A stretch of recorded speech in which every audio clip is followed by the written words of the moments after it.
Yo.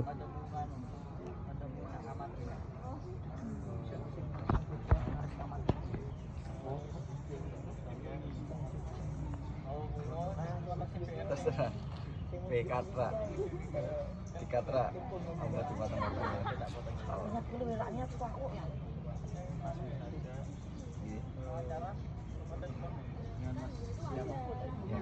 Ya, Assalamualaikum warahmatullahi wabarakatuh. Kenalkan, nama saya Rizky Maulana. Bisa dipanggil Mas Rizky saja. Ya, kebetulan saya asalnya Semarang. Untuk usia saya berusia 25 tahun. Saya di sini perannya menjadi sebuah pelatih di cabur olahraga yang ada di Kota Semarang.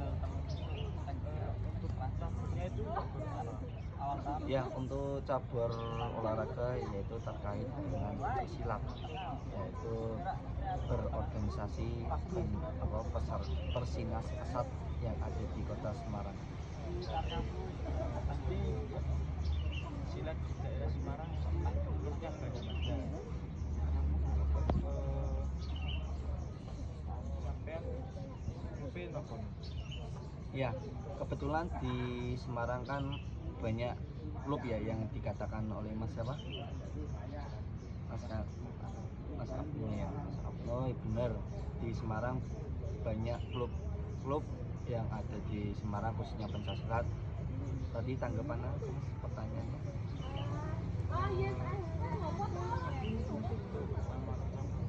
Ya, untuk nama klubnya saya sendiri yaitu Persinas Asat. Iya. Itu pusatnya di daerah mana? Itu pusatnya di Jalan Ketilang. Iya. Oh, di sini ya Mas ya? Iya, dekat sini, dekatnya Pedulungan. Dari kapan ya? Saya mulai sejak 2020 sampai sekarang ini. Jadi udah berapa tahun ya Mas? Hampir 5 tahun. Iya, mau sudah 5 tahun. Untuk motivasi apa yang motivasi Anda untuk tetap menjadi pelatih di olahraga silat? Ya, tentunya saya sebagai pelatih pertama di pencaksilat, satu saya mewariskan cagar budaya ya Mas. Ini kan merupakan aset negara kita, yaitu pencaksilat harus kita jaga khususnya di kalangan anak-anak zaman sekarang ini untuk menjaga warisan cagar budaya yang ada di Indonesia khususnya pencaksilat. Untuk nilai bisnis Sangat penting Mas. Bagaimana cara Anda menjaga semangat saat menghadapi tantangan atau kegagalan di dalam olahraga silat? Ya, tentunya kegagalan itu pasti ada ya. Di olahraga itu pasti kalah menang itu hal lumrah untuk kita khususnya pelatih maupun atlet. Ketika atlet saya gagal, saya tetap memberikan motivasi terus, jangan sampai tumbang di pertengahan jalan. Terus saya kasih dukungan, terus kasih motivasi agar atlet itu mau berkembang di saat liga maupun saat latihan yang sampai berjalan.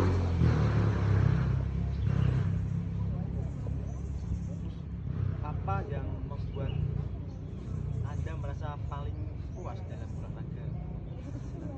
Ya, untuk kepuasan saya sendiri, kita melihat generasi sekarang kan monotonnya ke HP ya. Kita sebagai pelatih terus mendorong, menekan untuk mengembangkan perkembangan motorik anak di zaman sekarang, khususnya di zaman digital ini Mas.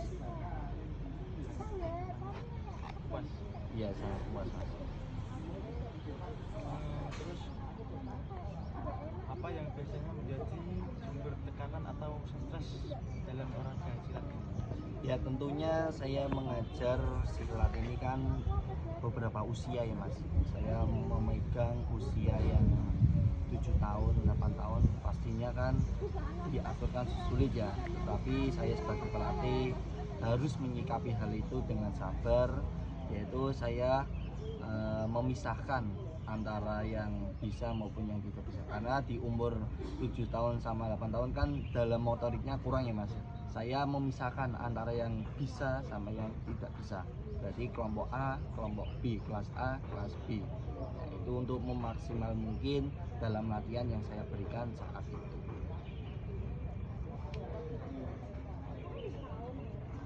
Terus selanjutnya bagaimana cara Anda mengelola stres sebelum atau selama pertandingan? Ya, untuk mengelola stres sendiri tentunya atlet saya berikan dukungan terus ya, dukungan terutama di laga pertandingan, karena di laga pertandingan kan pasti atlet kan down ya, melihat musuh-musuhnya yang tinggi-tinggi maupun besar-besar. Saya sebagai pelatih perannya yaitu memberikan dukungan atau memberikan dorongan terus pada atlet-atlet saya untuk memberikan performa yang terbaik untuk atlet tersebut. Terus apakah Anda pernah merasa terlalu tertekan hingga mempengaruhi performa Anda? Ya tentunya di dalam latihan ya, dalam latihan kan pasti anak-anak kan kadang bisa mengikuti, kadang tidak bisa mengikuti, itu menjadi kendala saya. Tetapi saya terus belajar dalam mengenali karakter anak dulu. Oh, ini karakter anak itu mau apa, kita turuti dulu. Kita sebagai pelatih kita turuti, kita masuk ke dunia anak tersebut. Maka kalau kita sudah masuk ke dunia anak, maka anak itu akan merespon kita dalam latihan maupun yang saya berikan pada ilmu yang saya sampaikan pada saat itu. Jadi memasuki dunia anak dulu. Biar mudah Ya, masuknya. ya biar mudah dalam mengaturnya maksudnya gitu.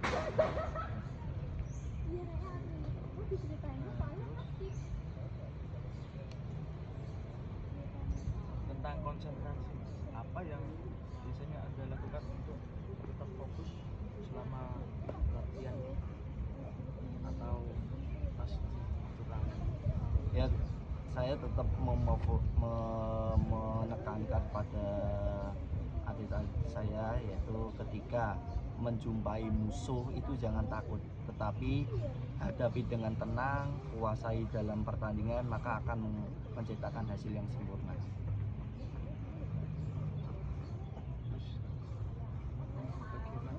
Bagaimana Anda mengatasi gangguan yang mempengaruhi konsentrasi anak?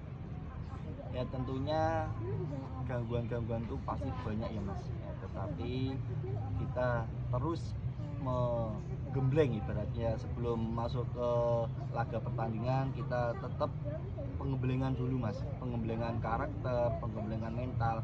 Tujuannya biar apa? Tujuannya atlet itu biar siap dalam menghadapi sebuah pertandingan yang diadakan tersebut. Tapi itu nggak dibedakan umurnya. Untuk membedakan usia tetap saya bedakan ya, untuk ya memberikan porsinya dalam laga tersebut. Apa ada teknik tertentu yang Anda gunakan untuk meningkatkan konsentrasi? Ya tentunya saya memberikan beberapa teknik-teknik, yaitu dengan cara sebelum menghadapi sebuah pertandingan saya biasanya mengajak anak-anak untuk membuat laga kecil. Jadi turnamen sendiri. Ya, turnamen kecil untuk simulasi agar anak itu siap untuk bertanding pada saat itu. Jadi membuat laga kecil. Untuk kepercayaan, bagaimana Anda menilai tingkat kepercayaan diri Anda dalam melatih dalam olahraga silat ini? Tentunya saya melatih kepercayaan saya sendiri ya, walaupun saya ada kekurangannya, namanya manusia kan pasti ada kekurangannya, tetapi saya memberikan performa yang terbaik, memberikan kualitas di klub saya sendiri, karena saya sebagai pelatih sudah diberikan kepercayaan oleh bapak manajer untuk melatih anak-anak, biar anak-anak itu biar berhasil untuk ke masa depan, mengantarkan ya. yang membantu kepercayaan apa yang membantu meningkatkan kepercayaan diri? Tentunya saya terus diberikan motivasi-motivasi kepada pelatih-pelatih lain.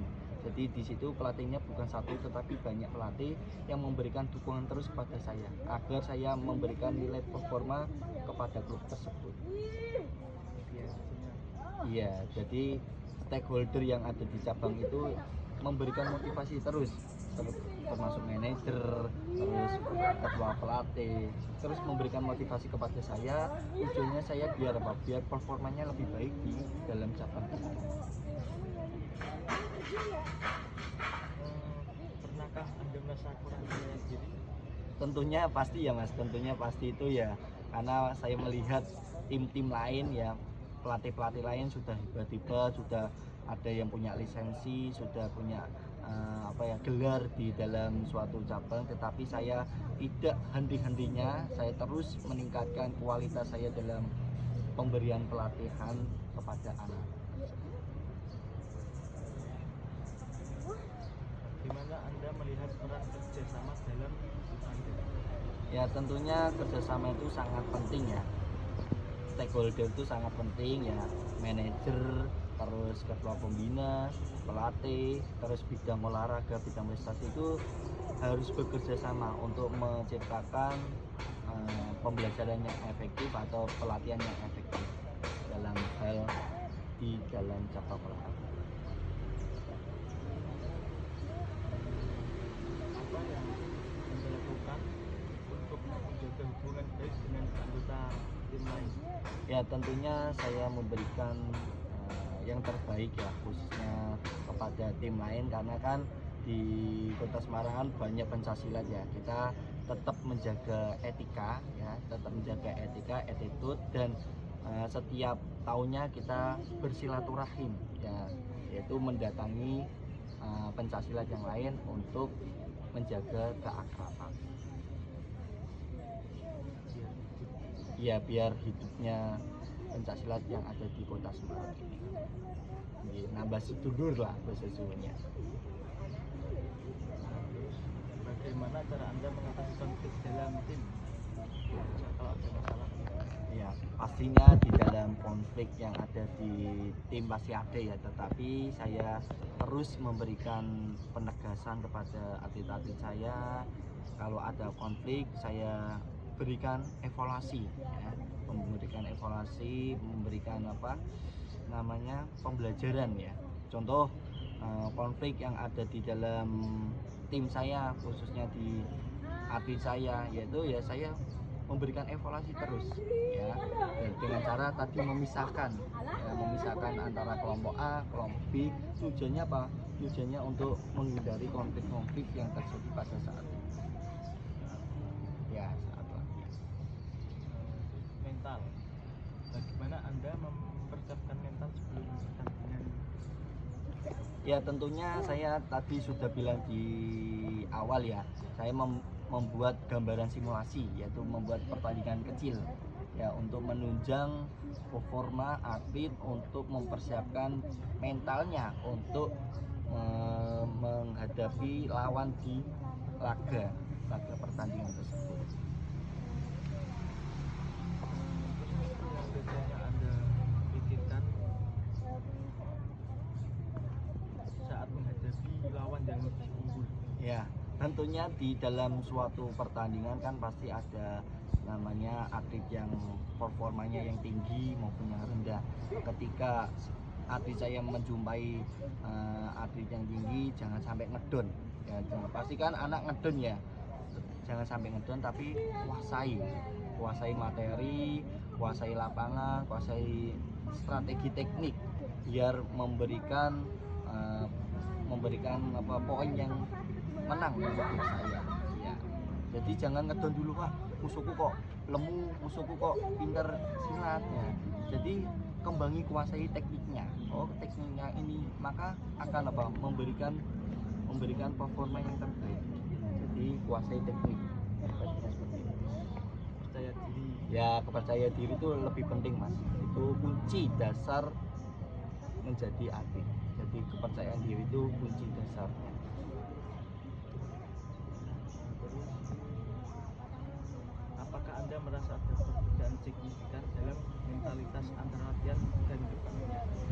Ya tentunya di dalam latihan kita cuma memberikan dorongan terus pada anak-anak, tetapi ketika di dalam pertandingan saya terus menekan terus biar apa? Biar mental atlet itu kebentuk. Ya, dengan cara saya ya memarahi ya tujuannya memarahi saya itu biar apa? Biar anak itu kebentuk mentalnya, biar tidak takut. Kadang kan digetak sama musuhnya kan udah takut lah. Pembendakan saya tersebut tuh untuk memberikan program-program biar atlet itu tidak takut saat di laga pertandingan itu. Melatih mental Iya. secara mental. Bagaimana Anda memulihkan diri setelah mengalami kekalahan? Ya tentunya di dalam olahraga pasti ada kalah dan menang, apalagi di usia 7 tahun 8 tahun kan ketika kalah kan sudah tidak mau berlatihan ya Mas. Ya kita kan tetap memberikan bimbingan motivasi khusus kepada anak-anak biar tidak pantang menyerah di pertandingan. Ya, ketika kalah ya udah kalah, itu hal biasa, tetapi harus diperlukan tingkat skillnya.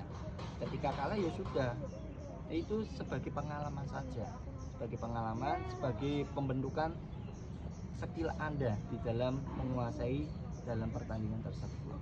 Ada yang seperti itu saya memberikan. Banyak bisa Iya benar Mas.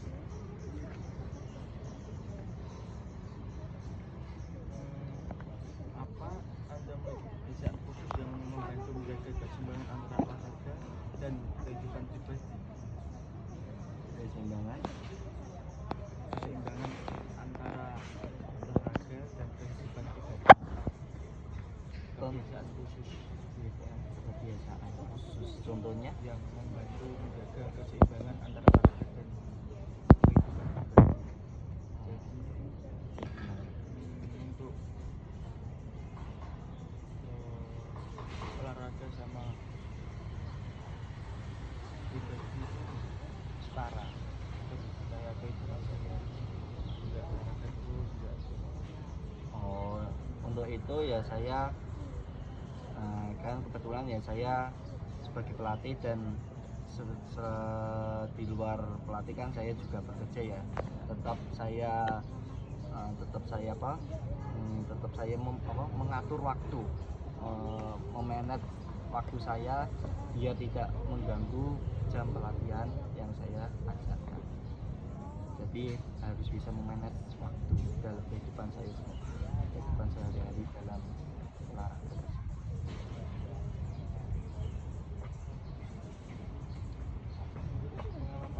Apakah Anda pernah bekerjasama dengan psikolog olahraga? Ya tentunya di cabang olahraga saya itu pasti ya ada ya, karena di usia perkembangan itu perlunya dorongan psikologi olahraga untuk meningkatkan performa yang terbaik. Khususnya di atlet.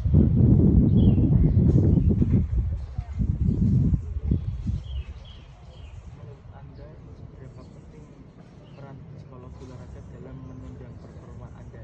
Ya itu sangat penting banget di performa psikologi olahraga, khususnya yang saya ajar di umur 7 sampai 8 tahun itu ibaratnya ya masa-masa perkembangan anak untuk kedepannya itu sangat penting untuk memasukkan namanya psikologi olahraga, khususnya untuk membuat mental anak biar lebih kuat seperti baja ibaratnya seperti itu. Adakah pengalaman menarik atau pelajaran berharga yang dapat Anda berikan terkait aspek mental dalam olahraga? Dalam aspek-aspek mental olahraga di sini ya tentunya alhamdulillah di atlet saya ya berumur 8 tahun sudah mengikuti Popda tingkat Kota Semarang yang diselenggarakan oleh IPSI itu ya sebagai pengalaman yang saya terbaik ya, khususnya saya sebagai pelatih yang mengajari anak-anak itu sebagai pengalaman khusus ya, karena ya umur 8 tahun itu sudah berani mengikuti jenjang ke Popda ya, masih tingkat kotanya, tapi saya sudah mengapresiasi memberikan sebuah reward kepada atlet saya yang sudah mau ikut ke Popda tersebut. Yang kalah Ya menang kalah itu hal biasa, tetapi anak mau maju itu ya kita dorong terus.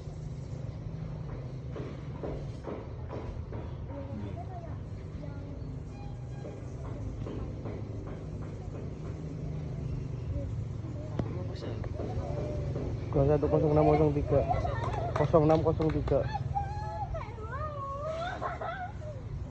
yang penutupan ya. Nggih. Apakah ada hal lain yang bisa Anda sampaikan terkait pengalaman atau pandangan Anda sebagai psikolog? Ya tentunya psikologi olahraga untuk kedepannya ya, untuk kedepannya tetap terus memberikan perkembangan khususnya mengenali karakter anak. Karena kan kadang kan cuma teori doang kan anak-anak kurang memahami, tetapi untuk psikologi kalau bisa memasuki ke dunia anak untuk mengenali sebuah karakter anak yang ada di dalam cabang olahraga tersebut.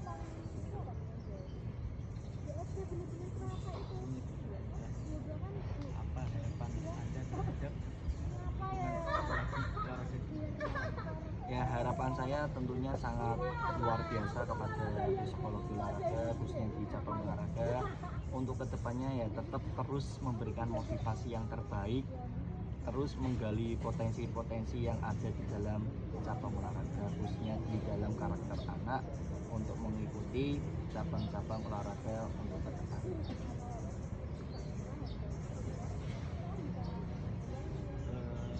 Cukup puas dengan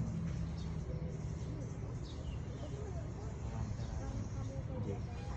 Semoga untuk klubnya sendiri